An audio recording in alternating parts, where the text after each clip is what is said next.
Don't skip this. Have you ever woken up at 3 a.m., phone in hand, feeling a chilling fear that the person you love is slowly drifting away from you? You've tried everything: gentle texts, patient waiting, even understanding their past traumas.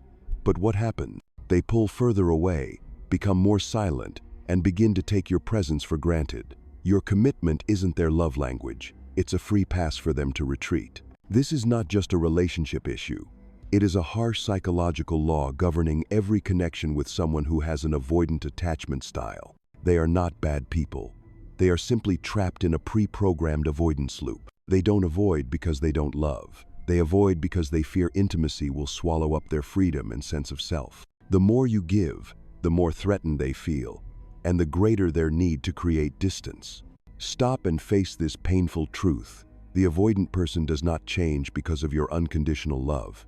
They only change when they confront the real fear of loss, the only fear strong enough to crack their solid protective wall. In this in-depth video, we won't discuss cheap dating tactics. We will delve into the psychological science behind avoidant behavior to answer the most pressing question: how does your act of stopping become the catalyst for their return? I will analyze the precise psychological triggers that make them recognize your value and begin the journey of pursuing you back. If you are tired of always being the one who gives, if you want to transition from the role of the pursuer to the desired in a healthy and valuable way, then this is the video for you. Subscribe to the channel immediately so you don't miss the deep psychological analyses you won't find anywhere else.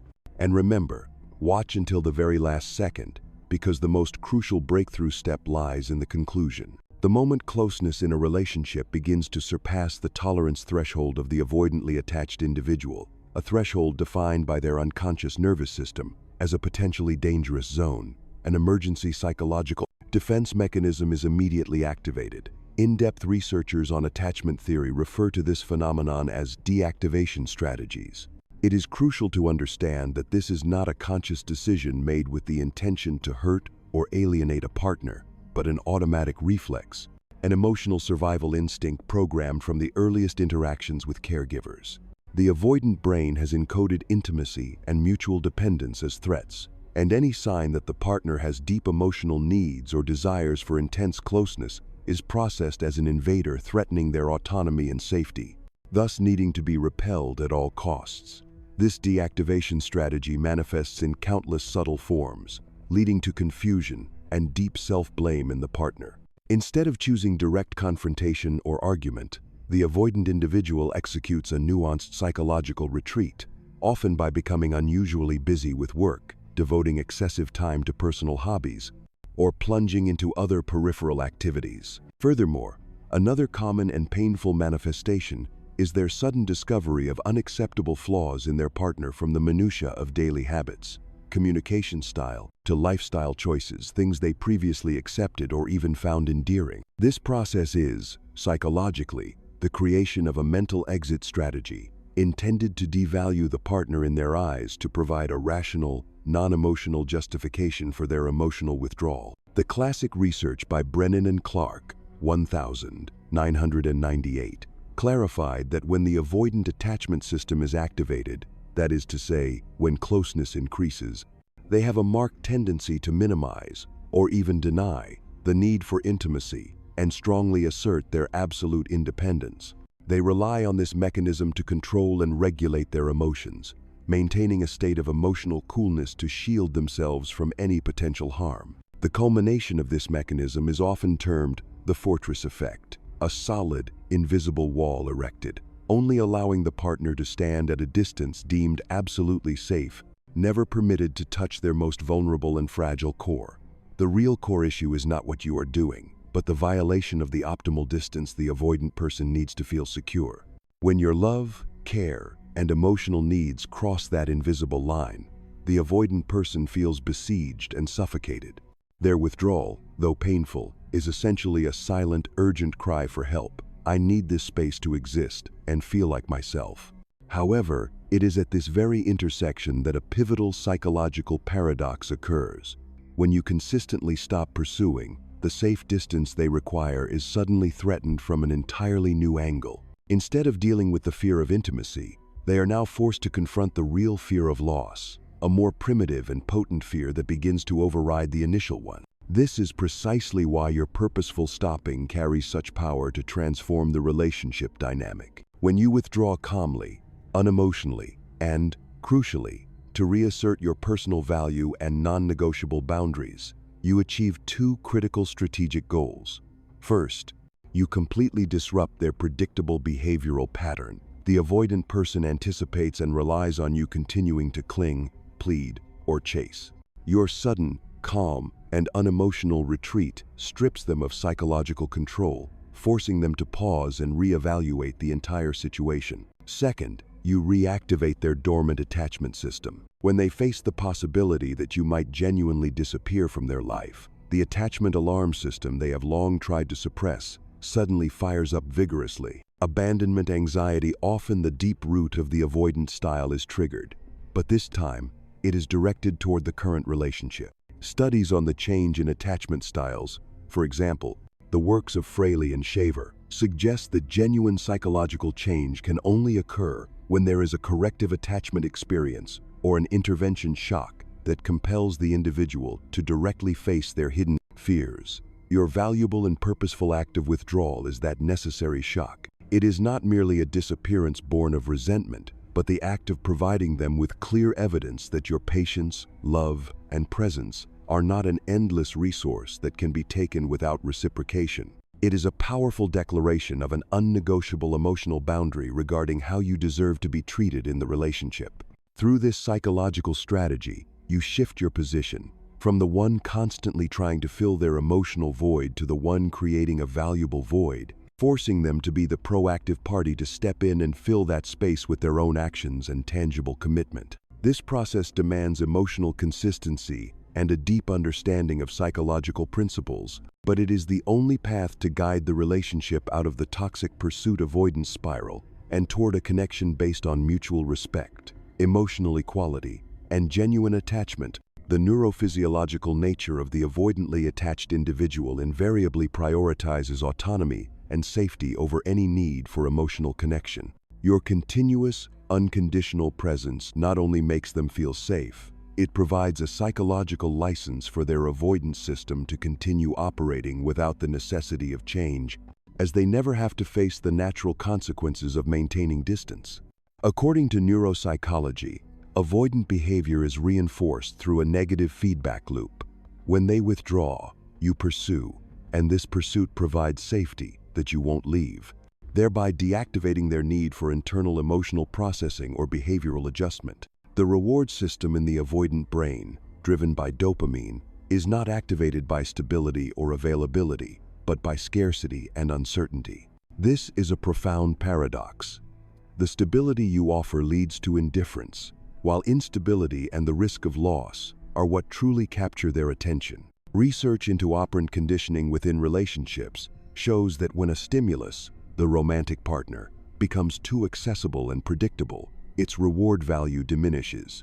Only when that stimulus is withdrawn in an unpredictable manner does the brain reevaluate and yearn for its return. Therefore, your willingness to wait until they are ready, your messages without response, or your attempts to maintain connection unilaterally are all interpreted by their nervous system as a clear signal. I am still in control of the situation, and my boundaries of freedom are not threatened. This implicit assurance makes you invisible to their emotional system, because the need to desire only arises when there is a risk of loss. This is the point where change must originate from within you, not as a tactic, but as an act of self-differentiation, a key concept in Murray Bowen's family systems theory. Self-differentiation is the ability to maintain emotional and intellectual autonomy even when faced with emotional pressure within a relationship. When you stop anchoring your self-worth and inner peace to the avoidant person's feedback or approval, you fundamentally shift your locus of control, from external, trying to control their behavior, to internal, controlling your own reactions and boundaries. Your withdrawal must be a deep internal calibration, devoid of resentment, blame, or noisy declarations. It means stopping the habitual morning texts, no longer waiting for the Friday night call, and most crucially, stopping the question, "What did I do wrong?" Because you have realized the issue does not lie with you, This action is not playing hard to get, but a declaration of self-value, signaling a fundamental change in the energetic structure of the relationship. This shift in energy will surprise the avoidant person and initiate a state of emotional unease, a feeling they have successfully avoided for so long. Initially, they may interpret your silence as mere anger and attempt to test the boundaries with light actions like sending a meme or asking a superficial question. However, when your response is calm, courteous yet not effusive, without reproach, and consistently maintains this new emotional independence, their unease will transition from doubt about your intent to a genuine fear of loss. This fear compels the attachment alarm system they have worked so hard to deactivate to violently re-engage. They are forced to reassess the value of a relationship they previously assumed would always be there, requiring no effort from their side. This is the only psychological nudge capable of moving them out of their safe avoidance zone.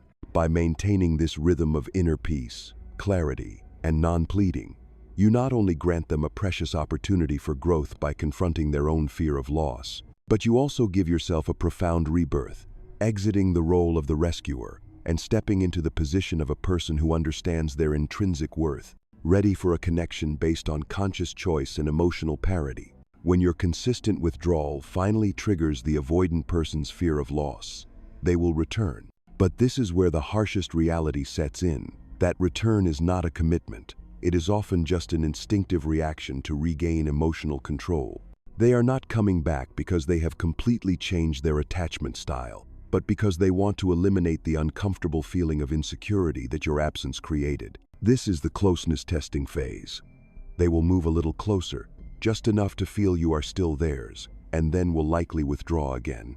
To navigate this phase, you must understand that your new power lies in pacing the closeness. When they return with a breadcrumbing text or a surprise invitation, your reaction must be a combination of warmth and boundary.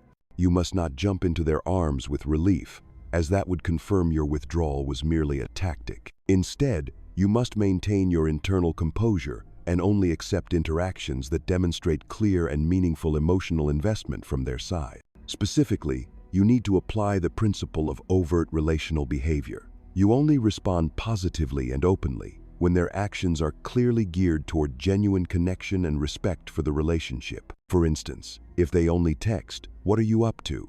respond briefly, politely, and do not ask a question in return. But if they say, "I've been thinking a lot about the distance between us. I want to dedicate Saturday evening to a serious talk." This is when you can respond sincerely, as it is an emotionally risky action and demonstrates investment. Consistency in maintaining this boundary not only teaches them how to treat you, but also reprograms their own attachment system. According to the attachment reorganization model, changing the attachment style from avoidant to secure requires a consistently secure partner. Every time they proactively invest, and you respond with warm but bounded engagement, you are teaching their brain that secure closeness does not lead to threat, but leads to a healthy emotional reward. Conversely, every time they withdraw and you do not pursue, you reinforce that avoidance behavior will not yield the desired outcome, your control and presence. This is not a short-term psychological game. This is the process of building a secure relationship where both parties take responsibility for their own emotions. You stopped. You created the void. Now, to build lasting change, you must continue to hold the position as the standard setter for emotional interaction, forcing the avoidant person to elevate their behavior to be worthy of your valuable presence. If they are unwilling to do so, you have enough self-respect to walk away, because your ultimate goal is your own peace, not their change. After all the deep analysis of avoidant psychology, you've realized a liberating truth. The only action with the power to change the relationship is the action of changing yourself. Your decision to stop pursuing is not a retaliatory strategy or a short-term psychological game. It is the conscious choice to stop living based on the approval and reactions of others. You stop sending morning texts, stop waiting for evening calls, and stop suggesting dates, not because you are angry, but because you are reaffirming your value and non-negotiable boundaries. In psychology, this is the moment you execute the mirroring process perfectly. You reflect the exact level of emotional investment the avoidant person is bringing. They withdraw. You no longer chase. They are silent. You use that silence to rebuild your own life. Your silence is not an emptiness. It is a clear, reflective mirror, forcing them to see the superficiality of their own commitment. Your continuous presence once gave them a false sense of security, removing their need to yearn or change. But when you step out of their orbit, your absence causes them to lose direction and lose control, the avoidant person's greatest fear. They may test boundaries, they may try to push you away, and they may even ask, "Did you change?" This is the sign that their nervous system is activated because you are no longer predictable. You are no longer dependent. This signals only one truth to them: I might lose this person. Remember, this reaction does not stem from deep love, but from the feeling of losing control. However, this is the only push that can compel them to face the emotional void they tried to bury. So, what is your next step? It is not to return to the old role. It is for you to continue holding on to this new energetic rhythm, peaceful, clear, non-pleading, and not shouldering the emotional burden of others. Your consistency, not your clinginess, will be the final test for this relationship. If they change, it is because they chose to grow. If not, you have gained enough self-respect and awareness to walk away, because you have chosen a connection based on conscious selection, not from a void that needs to be filled. We have navigated the journey of decoding a painful truth. You cannot love an avoidant person enough to make them change. The only meaningful change does not lie in how much more patience you give, but in the action of choosing to withdraw your unconditional availability. This is not to punish them, but to honor yourself. View the moment you stop as a rebirth milestone. It is a declaration that you will no longer accept the role of the rescuer, the emotional pursuer, or the one always trying to fill someone else's void. You have learned that true love is not a unilateral effort. It is a reciprocal exchange between two whole individuals. Whether the avoidant person returns or not is no longer your focus. Your focus is the inner peace and the self-differentiation you found when you stepped out of their orbit. If they do return and are willing to face their fear of loss to invest genuinely, that is a beautiful gift. But even if they never change, you remain the winner because you have chosen secure connection with yourself. Remember, you are not looking for a perfect person. You are looking for a relationship where you do not have to disappear for someone else to appear. Your ultimate choice is to live a life with boundaries, with value, and to only accept a love that reflects the dignity you have reclaimed. That is the dawn of secure love, and it starts right here, right now, with you.